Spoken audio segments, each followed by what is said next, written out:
వచ్చుకోమ్మా మెలగనరా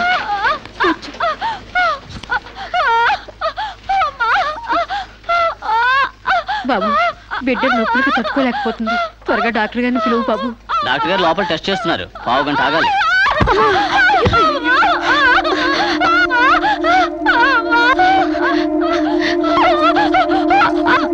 ఆవిడ కింద మీద పడుతుంటే పట్టించుకోకుండా చూస్తావేంటి వెళ్ళి డాక్టర్ని పిలు చెక్ చేసినప్పుడు మధ్యలో డిస్టర్బ్ చేస్తే డాక్టర్ నన్ను తిడతారండి నేనే పిలుస్తాలే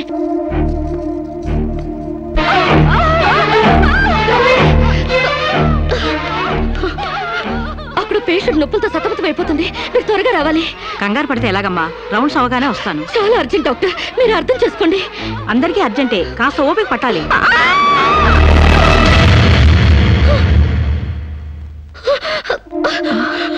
కాంచనా ఏమైందమ్మా అమ్మా కాంచనా అమ్మా ఏమైందమ్మా అమ్మా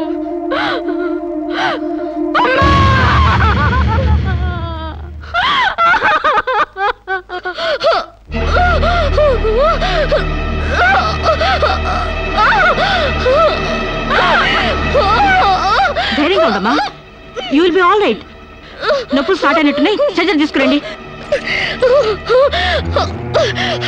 ఒక ప్రాణం తీసిన రాక్షసులు మీరు ఒక అమ్మాయిని అన్యాయంగా చంపేసిన మిమ్మల్ని ఊరికే వదల్లో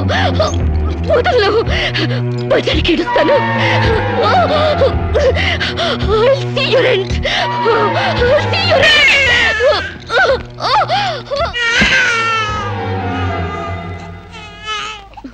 నా పాపే నేనున్నానుగా చూ నా బుజ్జి బాబు కదూ ఏడోకమ్మా జో అచ్యుతానంద జో జో ముకుందా ఏడోకమ్మా నిన్ను నాతో పాటే పైకి తీసుకెళ్ళిపోతా అక్కడ మన ఇద్దరం హాయిగా కలిసుందాం నేను నీకు అమృతాన్ని ఉగ్గుపోసి పెంచుదాగా నువ్వు ముందెళ్ళు నేను వెనకొస్తా కంగారు పడకమ్మా నేను నీతో పాటే వచ్చేస్తున్నాను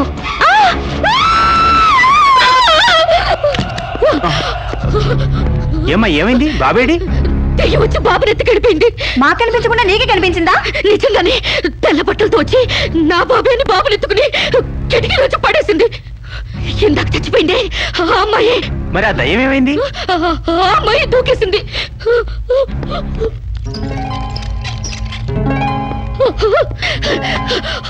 ఆ దెయ్యం ఇలా వచ్చి బాబుని ఎత్తుకుని నా బాబే అంటూ కిటికీ నుంచి అలా పడేసింది నా బాబు ఏమిటి గొడవ బాబెక్కడని అడిగితే దయ్యం ఎత్తుకుపోయిందని పిచ్చి పిచ్చిగా వాగుతుంది మేడం ఒక రోజు నా దగ్గరకు వచ్చి అబార్షన్ చేసి మగబిడ్డ అయినా సరే ఎలాగైనా చంపేయమంది ఇప్పుడు బిడ్డ పుట్టాక బయటికి విసిరేసి నాటకాలు ఆడుతోంది నాటకాలు ఆడుతుంది మీరు బాబుని పడేసింది నా బాబు నాకు ఇప్పుడు కావాలి లేకపోతే మిమ్మల్ని చంపేస్తాను అటు మొగుడు లేక ఇటు బిడ్డ లేక దీనికి మెంటల్ ఎక్కినట్టుంది అసలే బాలింత జాగ్రత్తగా ఉండాలి దీన్ని వెంటనే సైకాట్రిస్ట్ దగ్గర తీసుకెళ్ళండి లేకుంటే ప్రాణానికే ప్రమాదం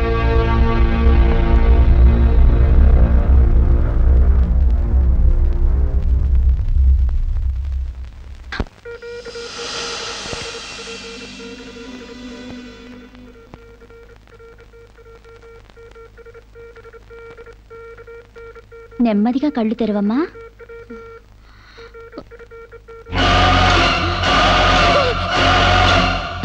ఏంటమ్మా అలా చూస్తున్నావు నా బిడ్డని చేసావు చెప్పు నిజంగానే ఇవిడికి మెంటలే డాక్టర్ నాకు అదే పిచ్చి నీకు పిచ్చి నువ్వే హాస్పిటల్లో చచ్చిపోయి మళ్ళీ దెయ్యంలో వచ్చి నా బిడ్డను ఎక్కడో పడేసావు చెప్పవే నా బిడ్డని చేసావు చెప్పు డాక్టర్ గారు నీ బిడ్డను ఎందుకు ఎత్తుకెళ్తారమ్మా నో చీతే తీసుకెళ్ళింది నా కళ్ళ ముందే చచ్చిపోయి మళ్ళీ బ్రతికొచ్చింది అందరూ కలిసి నన్ను పిచ్చి నన్ను ఆట ఆడిస్తున్నారు నన్ను ఏమారుస్తున్నారు చెప్పవే చెప్పు చెప్పవే నో డౌట్ ఈవికి మెంటల్ కాదు కావాలనే బిడ్డను చంపేసి మెంటల్ దానిలాగా యాక్ట్ చేస్తోంది ముందు ఈ మీద పోలీస్ కేసు పెట్టండి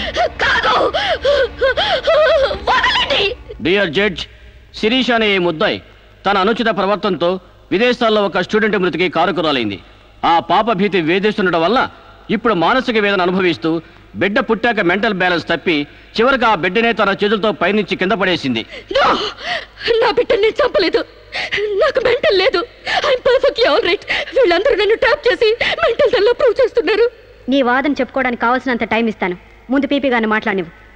ప్రొసీడ్. ఈమెకు తన బిడ్డ మీద మమకారం లేదు కదా, ఆ బిడ్డ బ్రతుకుంటే తనకు అడ్డం వస్తుందని పైనుంచి కింద పడేసింది. ముందు అబార్షన్ పేరుతో చంపబోయింది. అది వీలు కాక బిడ్డ పుట్టగానే వదిలించుకుని దెయ్యమనే నాటకాలు ఆడుతుంది. వీటికి తగిన సాక్ష్యాలు doctor Sunitha and her staff. ఏం చెప్పాలనుకుంటున్నావో ఇప్పుడు చెప్పు. నా బిడ్డని నేను చంపలేదు. మరి ఎవరు చంపారు? కాంచన చంపింది. నా బిడ్డ నా కళ్ళ ముందే పైనుంచి కింద పడేసింది. నీ కళ్ళ ముందే చంపిందంటున్నావు, మరి నువ్వు చూస్తూ ఊరుకున్నావా? కన్న బిడ్డని చంపుతూ ఉంటే నీ కాపాడాలనిపించలేదా? కాంచన దెయ్యమై వచ్చింది. దెయ్యమా? దెయ్యం వచ్చి చంపడం ఏమిటి? ఇంకా ఏ యుగంలో ఉన్నావమ్మా నువ్వు? మదర్ ప్రామిస్ అండి. ఆ తర్వాత దెయ్యం డాక్టర్ అయి వచ్చింది. సైలెన్స్. కాంచన చనిపోయిందన్నావు, మళ్ళీ కాంచనే వచ్చి నీ బిడ్డను చంపిందంటున్నావు. నువ్వేం మాట్లాడుతున్నావో తెలిసే మాట్లాడుతున్నావా? ఒక పని చేద్దాం జడ్జి గారు, డాక్టర్గా మా నా దెయ్యం కాంచెన్ని కోర్టుకు పిలిపిద్దాం. ఆ దెయ్యాన్ని నువ్వు గుర్తుపట్టగలవా అమ్మా? తప్పకుండా.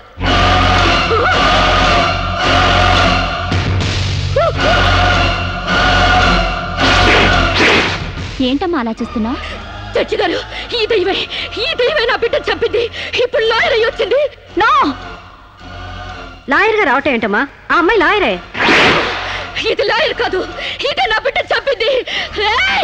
చెప్పు చెప్పు, నా బిడ్డను ఎందుకు చంపావు? చెప్పు, నా బిడ్డను ఎందుకు చంపావు?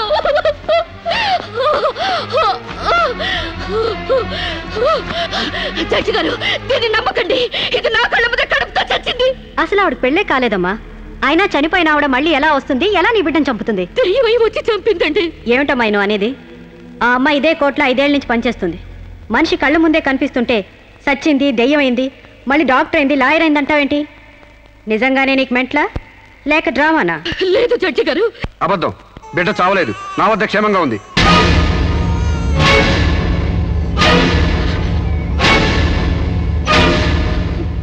శిరీష్ బిడ్డను చంపైపోతుందని తెలిసి ముందుగానే తీసుకెళ్లి క్షేమంగా నా దగ్గర ఉంచుకున్నానండి. శిరీషకు నువ్వేమవుతావు? ఆమె భర్తని. నో, చితన్ నా భర్త కాడు. ఎవరిని భర్త? నాకు భర్త లేడు. చచ్చిపోయాడా? అసలు నాకు పెళ్ళే కాలేదండి. మరి నీకు బిడ్డ ఎలా పుట్టాడు? డేటింగ్ మూలంగా. వాట్? గాలికి ధూళికి పిల్లలు పుట్టడానికి నువ్వేమైనా కలిగ కుంతివా? అయినా ఈ అమ్మాయి ఏం మాట్లాడుతుందో నాకేం అర్థం కావట్లేదు. నాకు అర్థం కావట్లేదండి. తన మొగుడిని పట్టుకుని మొగుడిని కాదంటుందా? ఒకసారి ఈ పేపర్ చూడండి.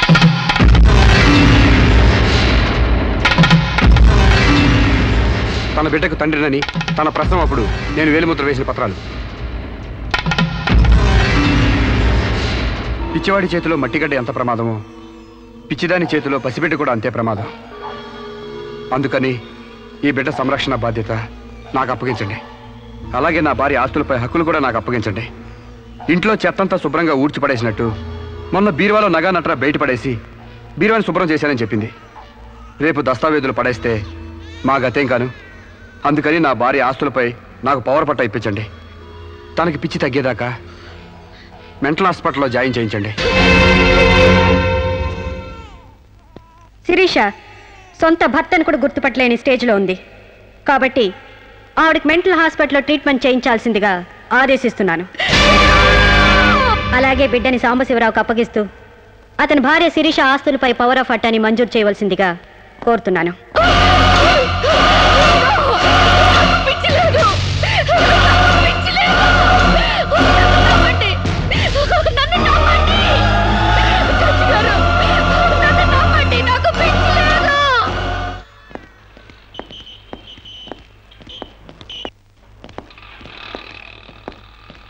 తల తిప్పుకోవడం కాదు, దించుకోవే. నీ బిడ్డను నీకు దూరం చేశాను. నీ ఆస్తి నాకు దగ్గర చేసుకున్నాను. నా తమ్ముడిలా నిన్ను పిచ్చిదాన్ని చేశాను. ఏయ్, అప్పుడే అయిపోయిందనుకోకు. ఈ బతుకంటే చావే సుఖం అనుకునే రోజు నీకోసం ఎదురు చూస్తుంది. నీకు తెలుసుగా, నేను పండించేది వరి, పుట్టింది ఈస్ట్ గోదావరి.